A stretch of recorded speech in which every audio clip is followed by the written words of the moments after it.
La thématique « Faire autrement quand la justice rencontre la maladie mentale ». Monsieur Richard Breton, bonjour. Patient, partenaire, je vous raconte brièvement et vous allez prendre soin de nous raconter davantage. C'est le premier patient partenaire de recherche à l'Institut Philippe Pinel.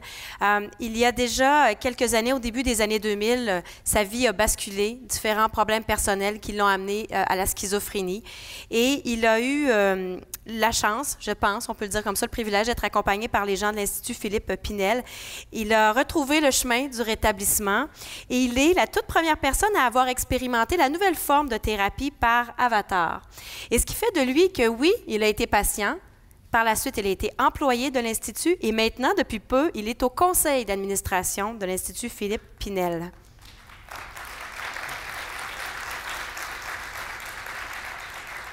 Et aujourd'hui, M. Breton souhaite pouvoir s'adresser à vous pour partager son vécu et tout ça dans un esprit de venir en aide aux personnes qui sont atteintes de schizophrénie. On est content que vous soyez là et on a bien hâte de vous entendre. Dr Kim Bédard-Charette est des nôtres également. Dr Bédard-Charette est psychiatre légiste à l'Institut Philippe Pinel, également chef du département de psychiatrie. Également à l'Université de Montréal, professeur adjointe de clinique au département de psychiatrie. Brièvement, son parcours. Après avoir complété sa résidence en psychiatrie à l'Université de Montréal en 2002, elle agit à titre de médecin psychiatre à l'Université d'expertise de l'Institut Philippe Pinel de Montréal. Elle y est également responsable du projet Télépsychiatrie. Elle a participé à plusieurs formations spécialisées en neurolinguistique, en résolution de conflits, psychothérapie, formation complémentaire en éducation médicale et ses champs d'intérêt sont particulièrement la psychiatrie légale, et bien sûr l'enseignement et l'application des nouvelles technologies au service de la santé. L'objectif aujourd'hui de cette conférence, c'est de pouvoir parler de la double facette, des différentes facettes, pardon, de la double stigmatisation vécue par les personnes qui souffrent de maladies mentales et qui sont aux prises avec des comportements violents. Donc, on va discuter dans la prochaine heure de la place que prennent les proches dans le processus d'évaluation psychiatrique et à visée médico-légale. On va aussi parler du recours à la judiciarisation comme porte d'entrée pour avoir accès à des soins psychiatriques. Et on va regarder ensemble, on s'est parlé de baguette magique tantôt. Bon, il n'y en existe peut-être pas, mais regardons quelles sont les solutions possibles pour favoriser le rétablissement. Alors, bienvenue, Dr Bédard-Charette. Et d'abord, on peut vous applaudir parce qu'on applaudit M. Breton. Et M. Breton, je vous invite à vous diriger vers le lutrin. On va vous écouter pour les prochaines minutes. À vous la parole.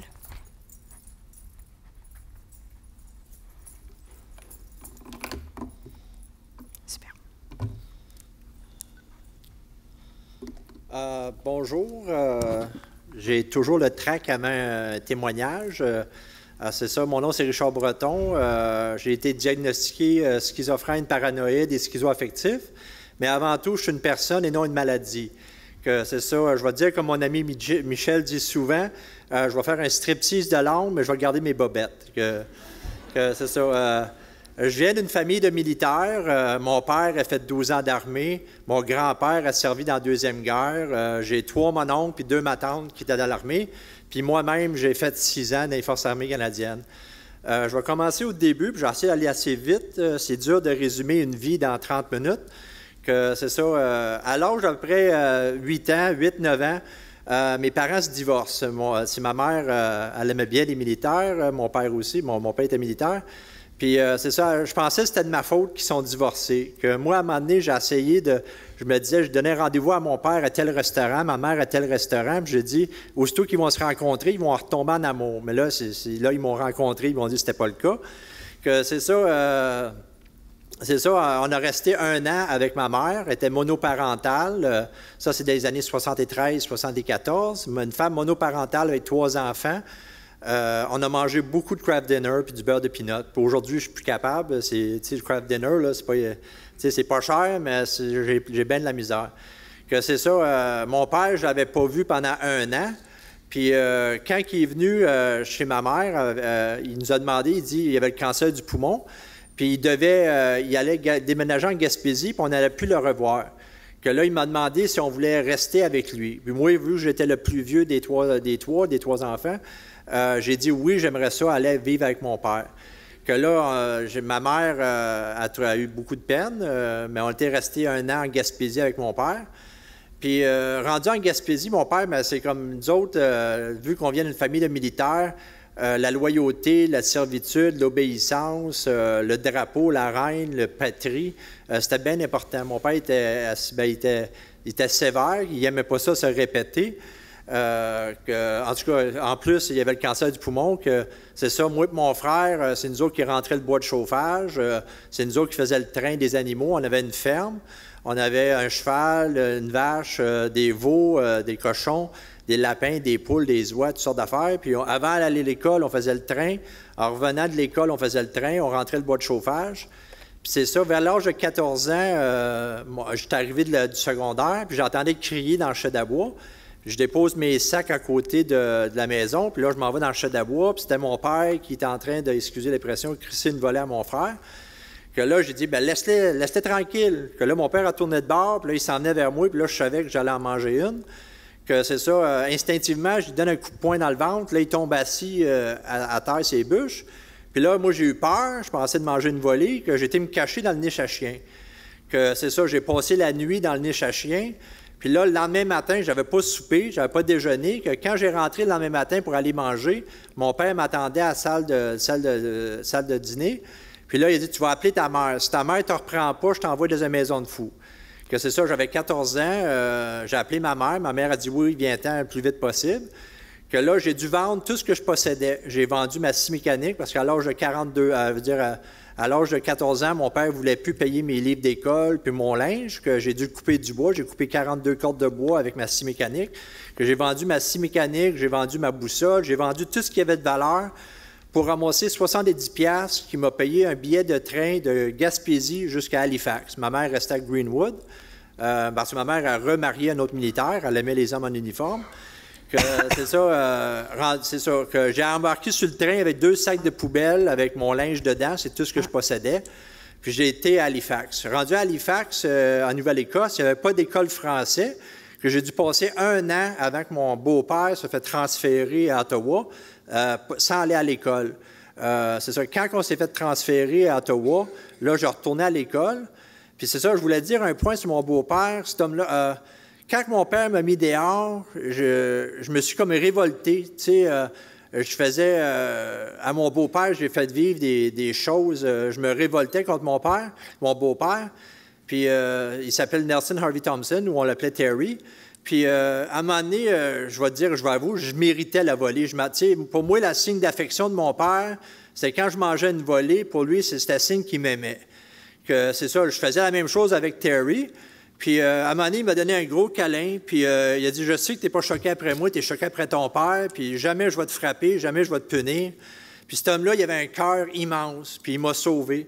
C'est ça. Rendu à 17 ans, je n'aimais pas l'école tellement, je ne m'adaptais pas tellement, que j'ai demandé à ma mère si je pourrais rentrer dans l'armée. Ma mère a signé le papier qu'à 17 ans, je suis rentré, c'était en 82, que j'ai rentré dans les Forces armées canadiennes à 17 ans. Puis j'ai rentré pour des mauvaises raisons.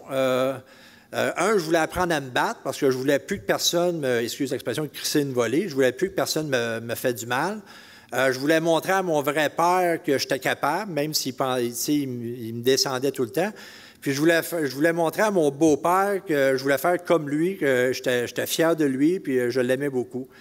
Que c'est ça.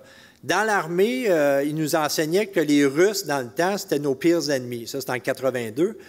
À un moment donné, tu embarques. Je me suis mettais volontaire pour tous les cours qu'il donnait. Je voulais apprendre à me battre, je voulais apprendre tout ce qu'il offrait comme formation, je le prenais. Que là, à un moment donné, j'ai fait réparer mon char au garage, puis il y avait un monsieur qui était là, puis là, il m'a vu en uniforme, puis là, on commençait à parler. Que là, le monsieur a dit « Ah, t'es militaire? » Oui. Puis là, j'ai dit « Mes ennemis jurés, c'est les Russes. Si on me donnerait l'ordre de tirer, je le ferais sans questionner. » Que là, à un moment donné, on parle de toutes sortes de choses. On parlait qu'on aimerait ça, avoir rencontré une femme, avoir des enfants, acheter une maison, avoir une bonne job, faire vivre notre famille. Puis là, le monsieur, son char était réparé avant le mien, que là, avant de quitter, il tourne de bord et il dit « Qu'est-ce que tu dirais si je te dis j'ai émigré de la Russie il y a quelques années? » Puis, tu sais, j'étais comme « Wow! » Tu sais, tout ce que l'armée m'avait enseigné, tu sais, j'ai réalisé que c'était pas vrai. Tu sais, l'armée t'enseigne quand il donne un ordre, il faut t'obéir, puis faut pas que tu questionnes. Que là, ils m'ont fait réaliser que, tu sais, là, j'ai rencontré réellement un Russe, Puis c'était une personne qui avait les mêmes valeurs, les mêmes aspirations que moi. Puis c'était pas vrai qu'est-ce qu'il m'avait enseigné. Que là, à un moment donné, j'ai tombé... Quand j'ai rentré dans l'armée en passant, je buvais pas de bière, je prenais pas de drogue, puis je fumais pas de cigarette. Quand j'ai quitté en 88, je fumais à cigarette, j'étais alcoolique, puis j'étais toxicomane. Que pendant que j'étais dans l'armée, à un moment donné, j'ai été jusqu'à me piquer avec l'héroïne. Puis à un moment donné, ma vie, je voyais pas de... Je souffrais beaucoup, ça allait contre mes valeurs. Puis là, à un moment donné, j'ai fait une tentative de suicide. Je me suis injecté avec une grosse dose d'héroïne. J'ai pris un gros boc de pilules. Puis c'est mon coloc qui m'avait trouvé, qui m'a amené à l'hôpital Enfant Jésus à Québec. J'étais à Valcartier dans le temps. Puis j'étais mort 8 minutes. Les choses que... là, je ne peux pas aller en détail dans toutes les... C'est dur à résumer 50 ans dans 30 minutes. Mais j'ai vécu des choses que... C'est ça qui m'a donné ma foi aussi. Puis c'était comme un peu ma première psychose que j'ai... Tu sais, l'armée m'a déclaré début de schizophrénie, mais ils ne m'ont pas traité comme tel, tu sais. C'est ça, quand j'ai sorti j'étais comme un coma 2 semaines. Quand j'ai sorti de ça, là, je voulais quitter l'armée à tout prix. Ça allait contre mes valeurs. Je voulais arrêter de souffrir, tout ça. Que la façon que j'ai pris, c'est que j'ai pogné le téléphone, puis j'ai appelé des journalistes. J'ai dit, voulez-vous savoir qu'est-ce qui se passe réellement dans les Forces armées canadiennes? Présentez-vous ici avec une équipe de tournage.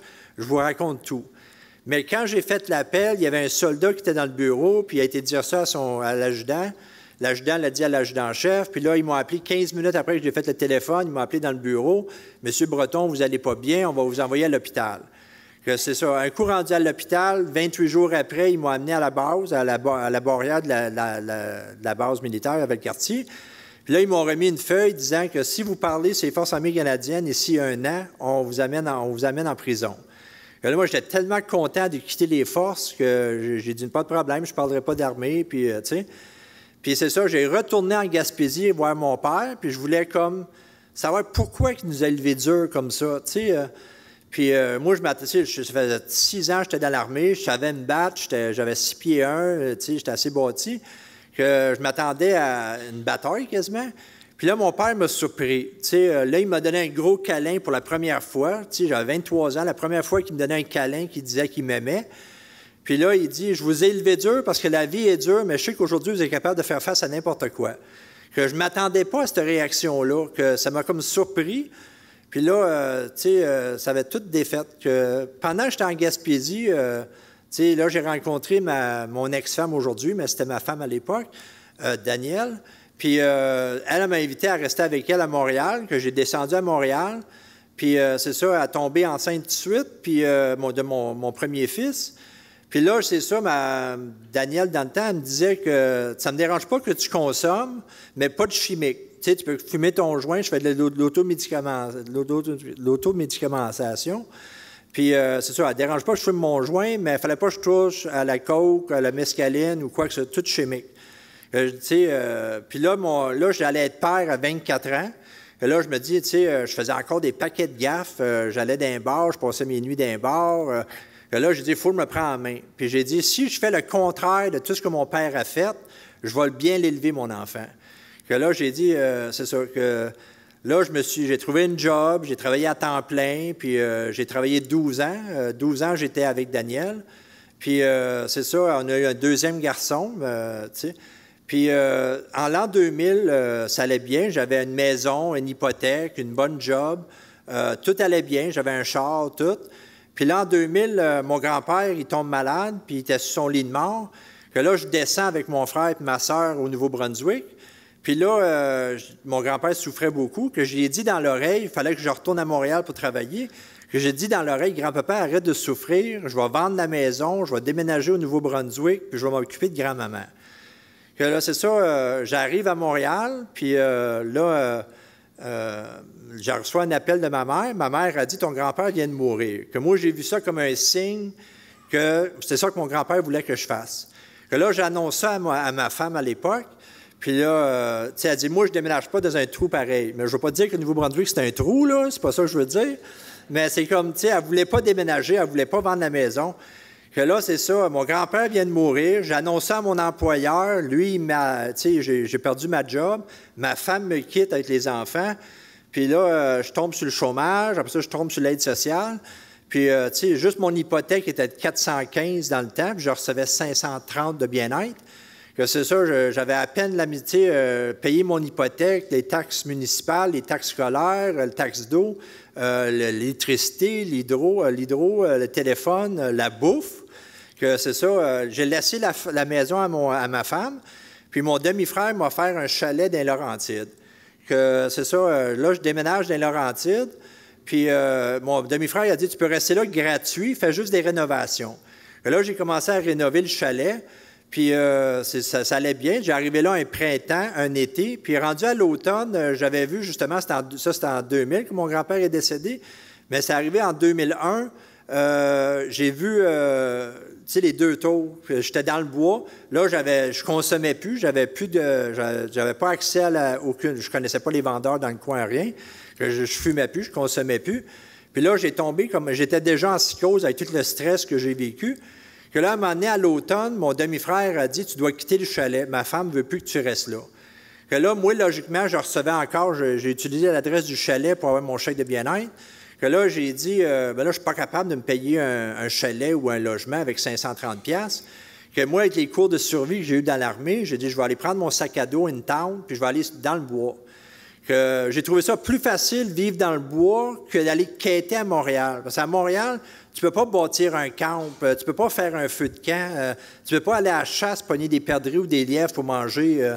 C'est quêter aussi, il faut être quêter, tu vois, moi, c'était plus facile pour moi d'aller vivre dans le bois, malgré que je n'avais pas d'électricité, je n'avais pas d'eau, je n'avais pas de toilette, tout ça. J'ai trouvé ça plus facile dans le bois, que j'ai resté un automne puis un hiver au complet avec mon chien. Que, encore là, il y a bien des histoires que je peux vous conter à ce moment-là. Mais c'est ça, rendu au mois de mars, la neige commençait à fondre, le printemps s'en venait. Que là, je m'envisageais de bâtir une cabane en bois rond, je voulais me faire un jardin. Puis là, c'est ça, j'avais un cellulaire que je rechargeais avec un panneau solaire. Puis là, la police me laisse un message. Je disais, « Monsieur Breton, on aimerait ça vous rencontrer. On sait que tu n'as rien fait de mal, mais on veut juste te rencontrer pour discuter avec toi. » Que là, j'ai dit correct, je lui donne rendez-vous à 2 chemins de terre dans le bois. Que là, j'étais dans le bois, je vois le char, un char de police fantôme, 3 policiers en civil. Que là, je cache mon arme, je sors du bois, je rencontre les 3 policiers, ils ne me mettent pas les menottes, ils m'embarquent dans la voiture, on s'en va au poste de police. Puis là, ils me posent des paquets de questions. Puis là, ils m'ont dit, on va te trouver de l'aide. Que là, ils m'amènent à l'hôpital de Saint-Jérôme. Rendu à l'hôpital de Saint-Jérôme, c'était un vendredi, je m'en rappelle très bien. Là, il n'y avait pas de place dans l'aile psychiatrique de l'hôpital de Saint-Jérôme, que là, ils ont dû me mettre sur une civière dans le passage. C'est à ce moment-là qu'ils m'ont mis les menottes aux mains, les menottes aux pieds, attachées à la civière avec un policier à côté de moi. Puis ça, c'est un vendredi, samedi, dimanche, lundi. C'est ça, je ne sais pas si vous savez c'est quoi de dormir avec des menottes aux pieds puis aux mains attachées à la civière. Là, le monde passe dans le corridor, tout le monde te voit avec un policier assis à côté de toi. C'était très humiliant. Je me rappelle, en tout cas, c'est un souvenir que je n'oublierai jamais. C'est ça, rendu lundi matin, quand j'ai rencontré le psychiatre, je me rappelle même pas des questions qu'il m'a posées, je disais non à tout. Moi, je voulais m'en aller. Je disais au psychiatre, laissez-moi retourner dans le bois, je vous laisse tranquille, laissez-moi tranquille, je vous laisse tranquille. Et là, il m'a déclaré apte au procès, je me rappelle même pas des questions qu'il m'a posées. Et là, il me transfère en prison. Puis là, la police, à cause des armes que j'avais pour la chasse, ils m'ont mis des charges comme des armes mal entreposées. Bien, c'est vrai, c'était caché en dessous des branches, mais, tu sais, là, des armes mal entreposées, que là, c'est ça, je fais 5 mois en prison. Puis là, le juge, pendant ma cour pour les armes à feu, il déclare, il dit non, je veux 2e évaluation faite à Pinel. C'est là, il me transfère à Pinel, en l'unité H3 à l'évaluation. Puis Dr. Proulx puis Dr. Talbot, il a dit non, il est schizophrène paranoïde, c'est sa maladie, c'est pas de sa faute. Là, ils ont dû aller témoigner en cours, puis là, j'ai été admis à l'hôpital à Pinel. Puis j'étais sur une unité de vie au E2, puis c'est ça, j'ai fait 15 mois, 1 an, 3 mois. Puis là, il y avait une infirmière. C'est une des raisons pourquoi je suis ici aujourd'hui. Il y a bien des gens qui m'ont aidé dans mon rétablissement. Puis je n'ai pas su les remercier sur le coup. Il y a une infirmière à Pinel qui m'avait montré à faire ma dosette, à préparer ma dosette à toutes les fins de semaine. Elle m'a expliqué c'était quoi la schizophrénie. Je ne comprenais pas c'était quoi la schizophrénie. Elle m'a expliqué, à un moment donné, elle a dit, tu vas prendre la médication, tu vas aller bien. Puis là, tu vas penser que tu n'as pas besoin de ta médication. Tu sais, tu vas bien à cause que c'est par toi-même, c'est pas ta médication. Que là, tu vas te porter à l'arrêter. Puis si tu arrêtes ta médication, là, tu vas rechuter, tu vas tomber en psychose, puis tu vas prendre plus de médicaments pour te ramener, puis tu vas rester avec des séquelles. Que là, moi, je voulais pas plus de médicaments, puis je voulais pas avoir des séquelles. Que là, je dis, je vais prendre ma médication. Mais cette infirmière-là, je ne sais pas si elle est ici aujourd'hui, j'espère qu'elle se reconnaît, mais elle m'a beaucoup aidé. Je n'ai pas su la remercier sur le coup, mais elle m'a beaucoup aidé, puis il y avait des intervenants. Puis ça, c'est une chose que je voulais transmettre, c'est qu'on sait c'est qui les intervenants qui font ça par cœur, puis ceux qui sont là pour la paye. Ceux qui sont là pour la paye sont toujours dans le bureau, ils remplissent les papiers, puis ils ne viennent jamais te voir. Puis ceux qui sont là pour le cœur, eux autres, ils viennent dans la salle, ils jouent aux cartes avec toi, ils jouent des jeux de société, ils jouent au ping-pong, ils passent beaucoup de temps avec toi. Puis tu vois qu'on voit, même si on est malade, on remarque que ceux qui font ça avec le cœur, puis ceux qui sont là pour la paye. Il y a bien des gens qui m'ont beaucoup aidé, puis c'est ça. C'est ça, quand j'ai sorti de Pinel en 2004, j'ai rentré en 2002, en septembre 2002, puis je suis sorti en 2004. Quand j'ai sorti, j'étais en appartement supervisé. Puis là, ma mère, elle pogne le cancer du sein, puis elle décède. Ils l'ont déclaré en décembre, puis en juin, elle était décédée. Il restait encore 2 traitements à faire de chimio. Puis là, moi, j'ai fait vivre un enfer à ma mère. Pour moi, c'était une sainte. Tu sais, elle était toujours là pour moi. Elle m'a toujours appuyé, elle m'a toujours aidé. Puis là, j'ai fait vivre un enfer. Quand j'étais dans le bois, j'ai pas dit à personne où ce que j'étais. Elle savait, pendant quasiment 1 an, elle savait pas où ce que j'étais. J'ai fait vivre réellement un enfer à ma mère. Puis là, j'étais à l'enterrement, puis j'ai pas pleuré. J'ai pas pleuré du tout. J'étais triste, mais pas assez pour pleurer, pas assez pour avoir, tu sais, pareil comme si mes émotions étaient toutes nommes, tu sais. Tout le monde me disait que j'avais l'air d'un zombie. Que là, quand je suis revenu de l'enterrement, j'ai dit à mon psychiatre, j'ai dit là, il faut que tu baisses ma médication, ça n'a pas de bon sens. Ma mère, elle vient de mourir, puis j'ai même pas pleuré, ça n'a pas de bon sens. Que là, tranquillement, sur 2 ans, ils ont baissé ma médication, puis ils ont enlevé mes antidépresseurs tranquillement, ils ont baissé ma médication, jusqu'au point qu'à un moment donné, j'ai dit, wow, docteur, remets-les comme le mois passé, parce que là, les voix recommencent à venir fort. Que là, j'ai après la même médication depuis ce temps-là. J'entends des voix malgré la médication, mais ma qualité de vie s'est beaucoup améliorée. Mais je suis capable de gérer les voix. Tu sais. C'est ça, j'ai passé 9 ans en appartement supervisé. Puis c'est grâce aussi au centre de jour. Il y en a partout à travers de Montréal puis à travers la province, même s'ils se font couper le budget énormément. Mais c'est eux autres qui m'ont fait. Moi, je voyais le rétablissement comme des marches qui finissent jamais. Puis la première marche que j'ai prise, pour moi, c'était le centre de jour L'Échelon, mais il y a plusieurs d'autres centres qui offrent des bons services. Les activités étaient abordables, parce que j'étais sur l'aide sociale. J'étais encore sur l'aide sociale, mais c'est ça, les activités étaient abordables. Puis j'ai commencé à faire du badminton, faire du cardio, des cours de floraison de soie. OK. Des cours de floraison de soie, des cours de tam-tam, des cours de guitare. Il y a des paquets d'activités que tu peux faire. Il y a des activités pour tous les goûts. C'est ça, c'est eux autres qui m'ont fait. J'ai embarqué aussi sur la revue Mentalité, un passe-action avec la revue Mentalité. C'est là où j'ai écrit des articles sur ma vie un peu. Puis c'est ça, à un moment donné, j'ai embarqué aussi à Reprendre pouvoir.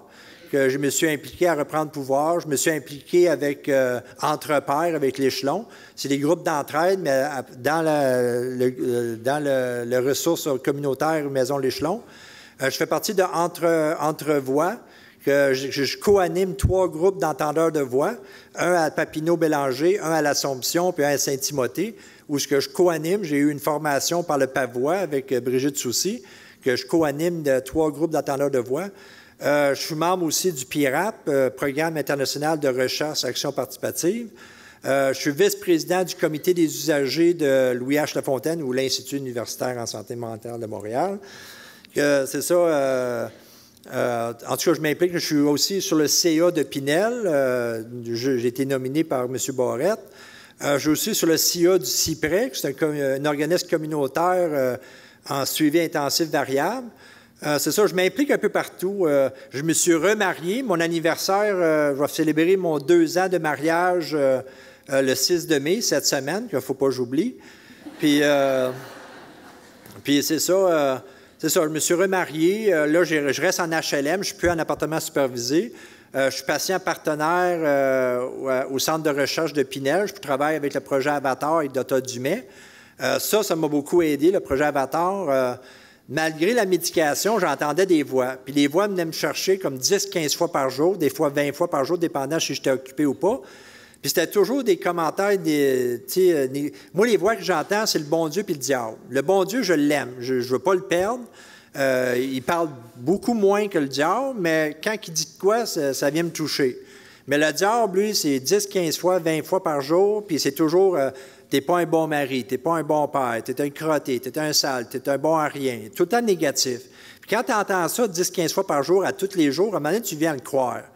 Que là, avec le projet Avatar, on a recréé mon diable comme je l'avais vu. Puis là, la voix est modulée. Puis Dr. Dumais, c'est un très bon psychiatre. Il a su, je ne sais pas comment il a fait, mais la thérapie, c'est 6 thérapies d'après une demi-heure. Même la première, il dit « Marque-moi tout ce que le diable te dit ». Que là, j'ai marqué, j'ai pu remplir 2 feuilles, mais tu sais. Puis là, il dit « Utilise tes techniques que tu utilises habituellement pour l'éloigner ». Que là, je le voyais, le diable en 3D, il me parlait avec la voix modulée, puis là, il me disait les bêtises que j'entends tout le temps, que j'ai écrit à Dr. Dumais. Puis là, je priais, mais il restait là, il s'en allait pas. Que là, c'est comme l'anxiété avait monté à 8-9 sur 10. Puis ça, c'était la première thérapie. Moi, j'ai eu l'impression que ça avait duré 25-30 minutes, mais dans le fond, ça avait duré 4 minutes et demie. Que là, je l'ai trouvé raide, mais Dr. Dumais s'assied avec toi après, puis là, il dit « OK, tu sais, ça va aller mieux les autres, es-tu capable d'aller chez vous, es-tu correct? » Tu sais, que là, les autres ont été beaucoup mieux. Puis à la fin de la 6e thérapie, ça diminue mes voix de 80 à 90 là, qu'est-ce que j'ai appris dans la thérapie? C'est de combattre les voix. Tu sais, parce que vers la 4e thérapie, 3e, 4e thérapie, Dr. Dumais m'a demandé d'écrire des qualités, que moi, j'avais de la misère à m'en trouver. Que là, j'ai demandé à mes amis et à ma copine, de ma femme, d'écrire mes qualités, qu'il a rentré ça dans la thérapie.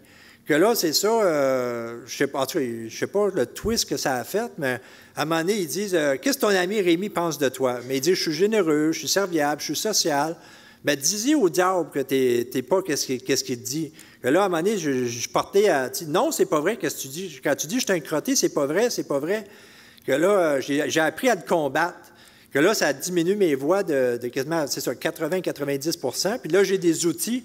Là, ils parlent beaucoup moins fort qu'avant, puis 1, 2, 3 fois maximum par jour. Des fois, il y a des journées qui ne parlent pas du tout. Mais c'est ça, là, j'ai des outils pour le combattre. Là, ça, c'est mon côté projet Avatar. Mais c'est ça, le gros, je voulais parler surtout, c'est comme les centres de jour qui offrent des... tu sais, c'était mon premier marche que j'ai pris. C'est grâce à eux ce que je suis rendu aujourd'hui. Tu sais, à un moment donné, tu fais des activités, ça coupe l'isolement, tu sors de chez vous, tu rencontres d'autres gens qui ont des problématiques semblables, tu ne te sens pas jugé, tu ne te sens pas accepté. Puis là, tu as le goût de faire d'autres choses, puis tu vas tu sais, c'est des marches en marche en marche. Puis à mesure que tu montes les marches, il ne faut pas oublier de se pencher le bras puis ramener d'autres personnes avec toi. Tu sais, c'est bien important. C'est ça, il me reste 5 minutes? OK, c'est correct. C'est ça, c'est important, les centres de jour. Je sais qu'ils ont coupé beaucoup dans les centres de jour, mais il y en a partout. Il y a des organismes partout à travers la province qui offrent des activités pas chères. Ça, c'est bien important. Tu sais. Je sais que la prévention, c'est dur à mettre un chiffre. OK, on a prévenu tant d'hospitalisations, on a prévenu tant de rechutes. Je sais que c'est dur à mettre des chiffres, mais il vaut mieux de prévenir que de guérir. Grâce au centre de jour, j'ai fait des activités, j'ai cheminé, j'ai grandi, que ça vaut la peine d'investir dans ces choses-là. C'est là où j'ai commencé à monter. Moi, j'ai vu la courbe pour moi personnellement. La courbe, elle part tranquillement. Le rétablissement, ça part tranquillement, puis là, à un moment donné, ça pogne en ampleur. Puis je vais dire, comme Marie Gagné, j'ai pris une formation avec elle, elle dit le rétablissement, c'est comme pour un intervenant, pour le rôle d'un intervenant, c'est s'assurer qu'il y a un gare de train toujours ouvert 24 heures sur 24, puis qu'il y a toujours un train qui passe à toutes les 15 minutes. Que quand un patient, même si vous avez des patients dans vos ressources, ces choses-là, même si ça fait 5, 10 ans, 15 ans qu'ils sont là, puis vous voyez, à un moment donné, peut-être il va avoir le goût de prendre le train. Assurez-vous que le gare il soit ouvert puis que le train continue à passer. On ne sait pas à quel moment que le patient va vouloir se rétablir. Il y en a, ça peut être plus vite, il y en a, ça prend plus de temps. Mais c'est ça, j'ai bien aimé son image que m'a fait voir sur le rétablissement. Puis c'est vrai que, c'est grâce aux des centres de jour, c'est grâce, je me suis beaucoup impliqué parce que je voulais protéger les droits des patients, je voulais aider d'autres qui m'ont beaucoup aidé, que je n'ai pas su les remercier sur le coup, que je veux les remercier aujourd'hui. Que c'est ça, il me reste 3 minutes à peu près. C'est ça, là, que...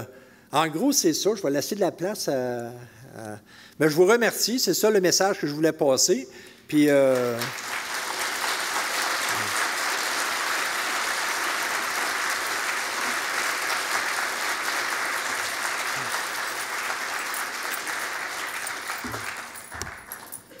C'est pas facile de prendre la parole après vous, M. Breton.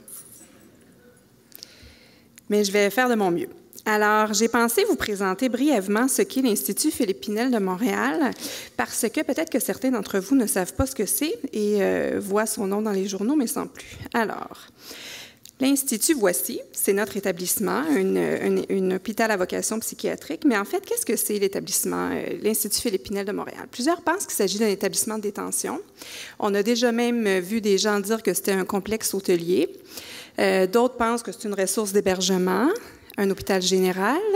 Mais en fait, je vous le dis, là, je vous le donne en mille, c'est vraiment un hôpital psychiatrique. Avant Pinel, peut-être juste avant, faire un peu d'histoire. Premièrement, ce n'est pas Louis-Philippe Pinel, mais bien Philippe Pinel. Et l'Institut tire son nom, en fait, ça a été nommé en l'honneur du docteur Philippe Pinel, qui a vécu de 1745 à 1826. Et en fait, avec son assistant infirmier, Jean-Baptiste Pussin, il a contribué à libérer les aliénés de leur chaîne. Donc, c'est un patrimoine lourd de sens. Qu'est-ce qui existait avant Pinel pour les malades psychiatriques qui étaient aux prises avec une problématique de violence? Alors, en 1927, on a créé l'Asile des détenus aliénés de Bordeaux, qui recevait des malades psychiatriques violents ou criminalisés en provenance des différents hôpitaux québécois. En 1935, on avait 350 malades. Malheureusement, quelques années plus tard, le nombre est passé à 1137 malades. Alors, vous imaginez de quoi ça pouvait avoir l'air. Malheureusement, les familles, souvent démunies, n'ayant pas accès à des services de santé mentale, venaient déposer carrément les membres de la famille et judiciarisaient le moindre geste, venaient déposer les membres de leur famille à Bordeaux pour pouvoir avoir accès à des soins. Alors, je vous présente Bordeaux et son asile. La population, c'est ce que je vous disais tout à l'heure. Donc, on voit vraiment à moins de 30 ans, en fait, la population a décuplé. On parlait du docteur Talbot tout à l'heure. M. Breton, c'est le docteur Talbot avec un patient à Bordeaux. Donc, ça vous donne une idée du travail des psychiatres à ce moment-là.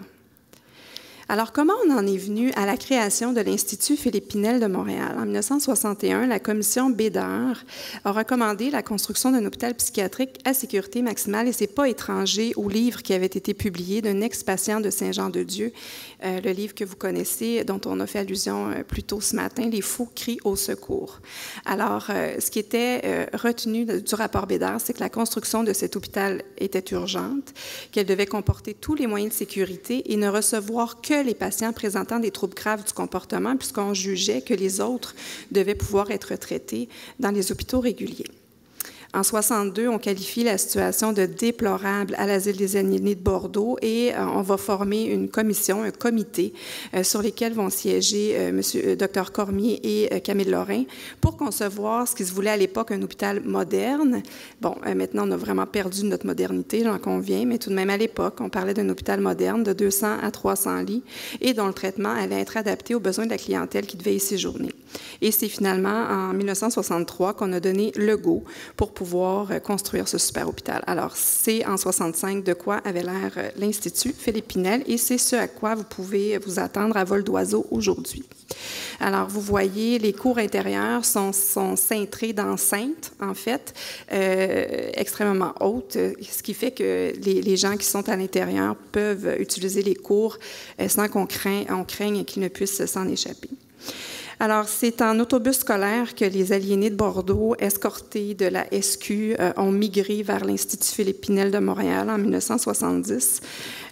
Et le premier directeur général qui a été à l'Institut pendant 30 ans est le docteur Lionel Béliveau. Notre amphithéâtre porte son nom d'ailleurs à Pinel. Son héritage est vraiment immense. Alors, Pinel, c'est quoi? José Blanchette, dans une revue, a déjà dit que c'était un hôpital qui ressemblait davantage à un tout compris qu'à une punition. Alors, je vous amène sur quelques diapositives. En passant, ma présentation est moins sexy que la vôtre, docteur Delorme, parce que moi, j'ai aucun background en informatique, alors c'est une présentation PowerPoint classique, je m'en excuse. Mais voilà. Alors ça, c'est ce que je m'attends à une piscine d'un tout compris. On a une piscine à Pinel. Elle a l'air de ceci. Les jardins luxuriants d'un hôtel de luxe. On a des beaux jardins quand même à Pinel. Mais la comparaison s'arrête ici, parce que ça, c'est une chambre d'hôtel et ça, c'est une chambre à l'Institut Pinel. Alors, Pinel, c'est quoi finalement?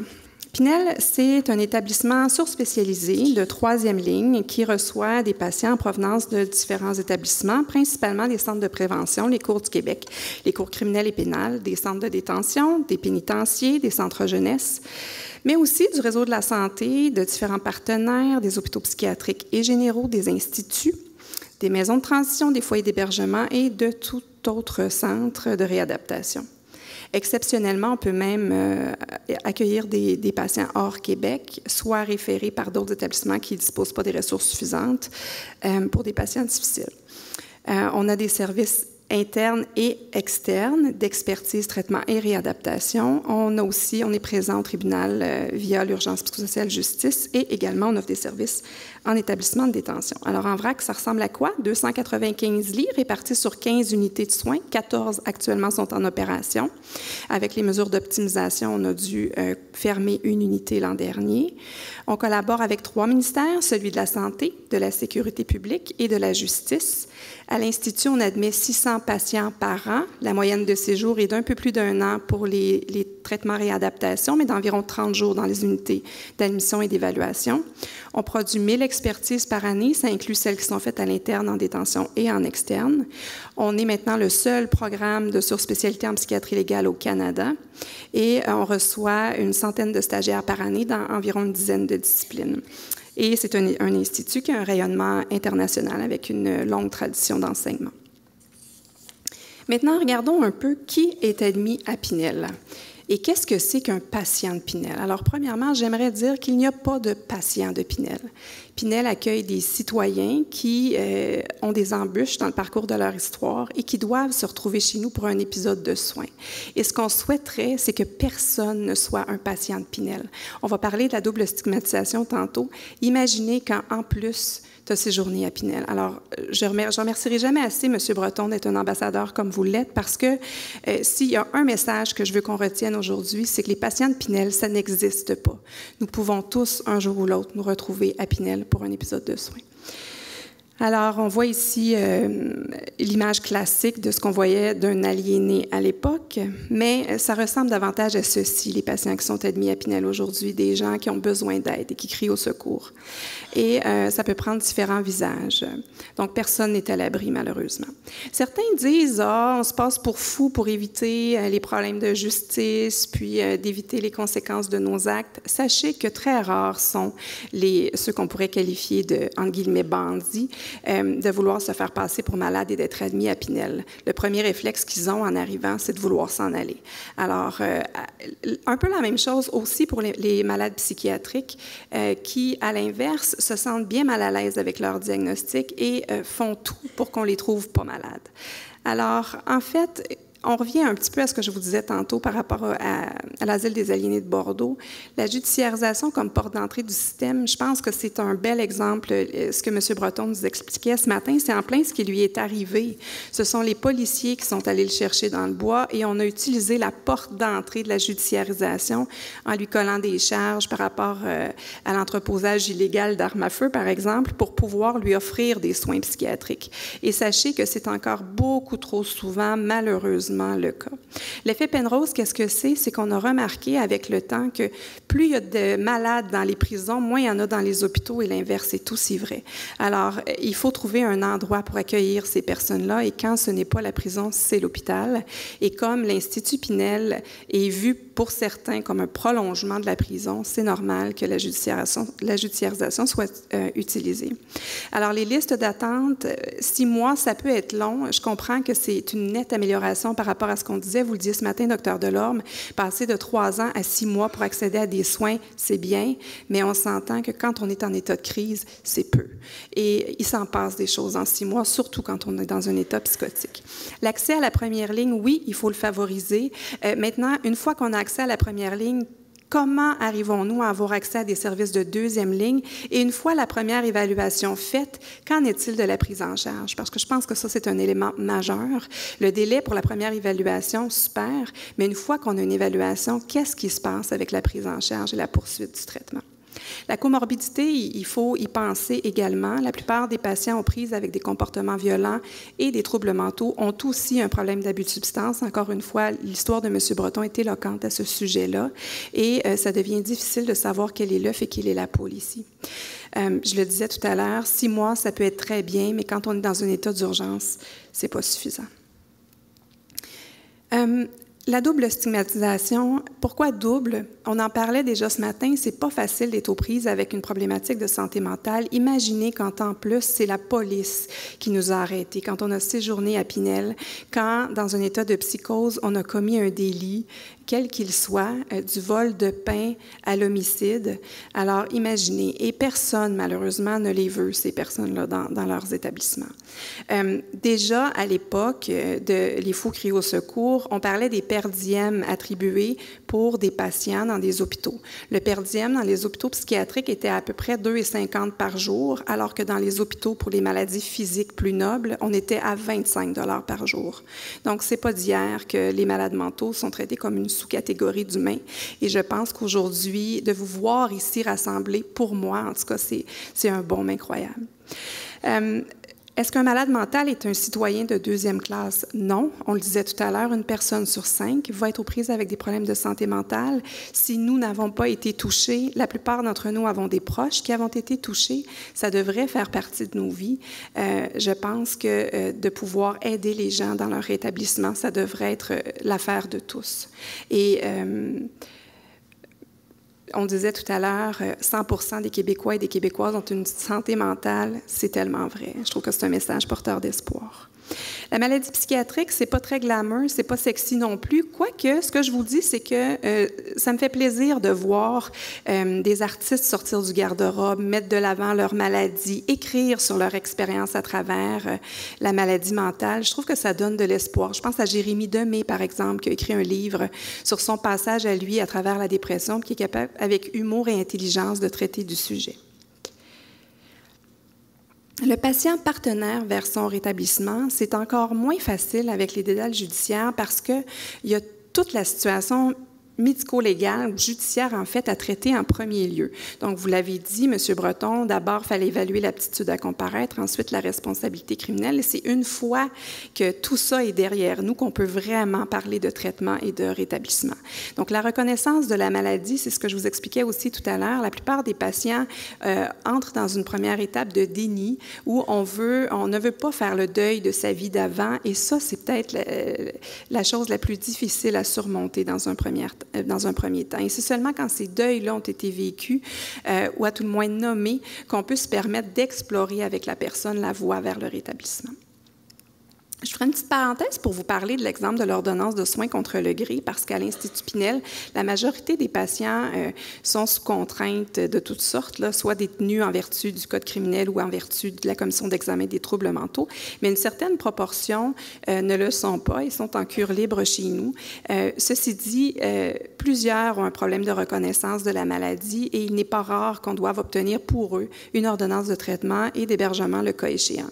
Et s'il y a quelque chose de difficile dans l'alliance thérapeutique, c'est très clairement cet aspect-là. Et ce qui est vraiment extraordinaire de constater, c'est qu'il peut y avoir un tournant à un certain moment où, parce que le patient voit toute l'intensité, l'ardeur que le médecin a mis à préparer un rapport puis à défendre le traitement de la maladie dans l'objectif d'un rétablissement, il arrive que les patients se disent « Mais mon Dieu, je ne pensais pas que vous m'aimiez fort de même. Je ne pensais pas que vous teniez tant à moi.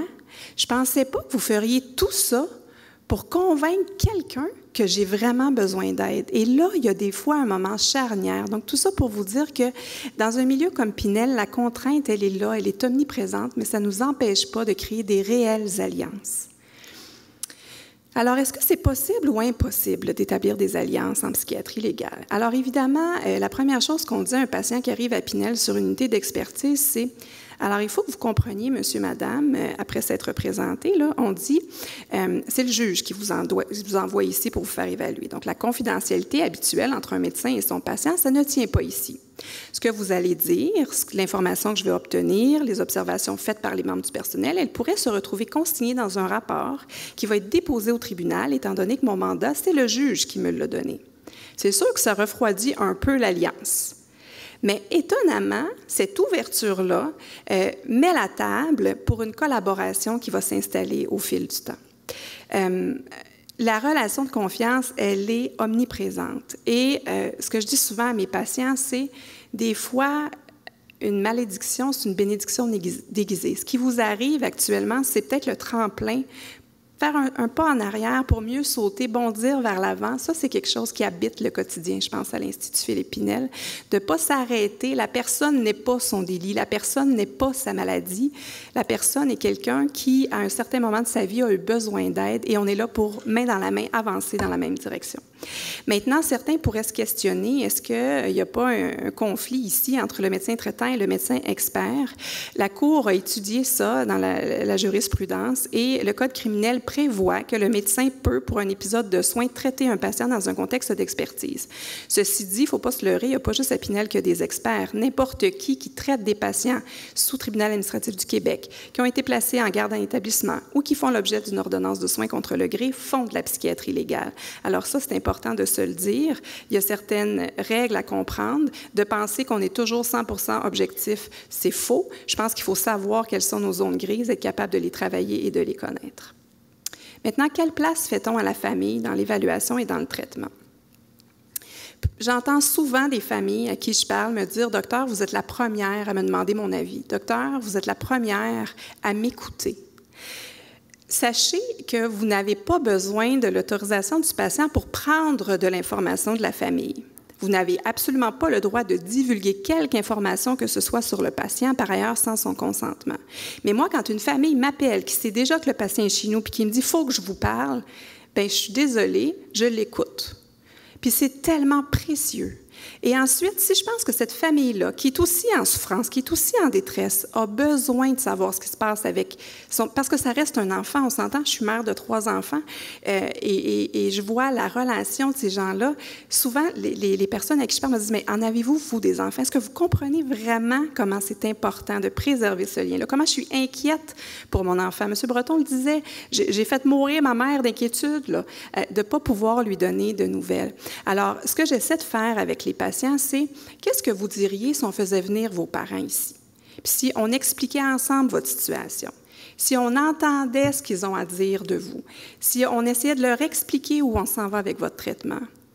On sait que vous êtes probablement un exemple d'observance au traitement, M. Breton, mais même nous, là, qui ici a déjà achevé ses antibiotiques avant la fin du traitement?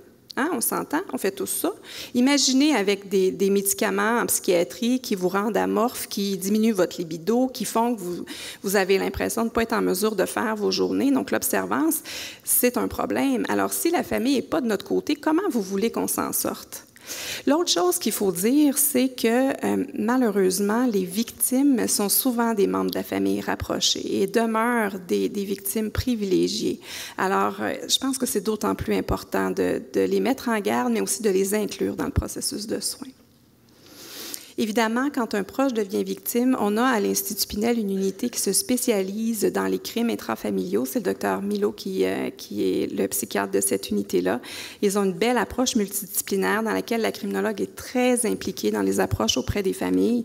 Je pense qu'il ne faut absolument pas se cacher que c'est un deuil.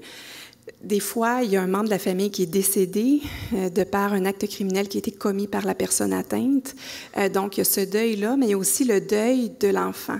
Le deuil de l'enfant qui était normal. Le deuil du fait qu'il ne sera pas l'astronaute qu'on avait prévu qu'il serait, ou qu'il y aura peut-être qu'on ne sera pas grand-parent, ou tout simplement que cette personne-là va faire moins partie de notre vie. Donc, je pense que ça demeure très important de les inclure. Les dangers seraient de ne pas les prendre en compte ou serait de ne pas respecter leur désir d'être gardés à l'écart. Je pense qu'il faut quand même essayer de naviguer dans ces eaux troubles-là. Je ne vais pas passer les 5 mesures en détail, mais je vais vous dire qu'à Pinel, on se réjouit de voir que la psychiatrie légale a maintenant une place dans le plan d'action en santé mentale. Alors, ça nous fera plaisir de collaborer avec le ministère pour que ces mesures-là ne restent pas du vent et qu'on garde le cap. Alors, on travaille beaucoup actuellement sur la hiérarchisation des soins en psychiatrie légale. Ce qu'on souhaite, c'est que le bon patient soit au bon niveau de soins, au bon endroit, au bon moment et idéalement le plus proche de la maison. Bon, en psychiatrie légale, des fois, c'est mieux un peu loin de la maison.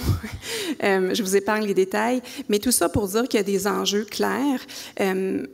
Là, on ne fait pas plus avec moins, on fait plus avec rien. On l'a dit tantôt, de l'argent, il n'y en a pas. Fait qu'on n'en cherche pas.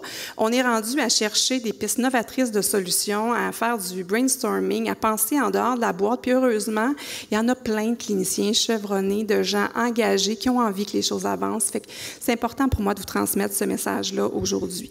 Les ressources, c'est sûr qu'il en manque, c'est sûr qu'il n'y en a pas assez.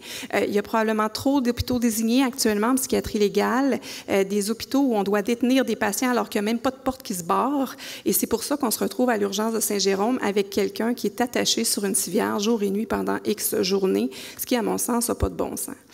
Et je terminerai là-dessus pour laisser du temps aux interactions avec la salle. Je voudrais dire un immense merci à tous les collègues, à tous les professionnels, aux membres du personnel, aux partenaires d'ici d'ailleurs, aux familles, aux patients, qui à chaque jour contribuent à Pinel à nous aider à réaliser notre mission qui est de contrer la violence et d'apaiser la souffrance. Et encore une fois, M. Breton, je vous remercie tellement pour votre grande générosité. Ça m'émeut beaucoup que vous ayez accepté de partager la tribune avec moi aujourd'hui. Merci.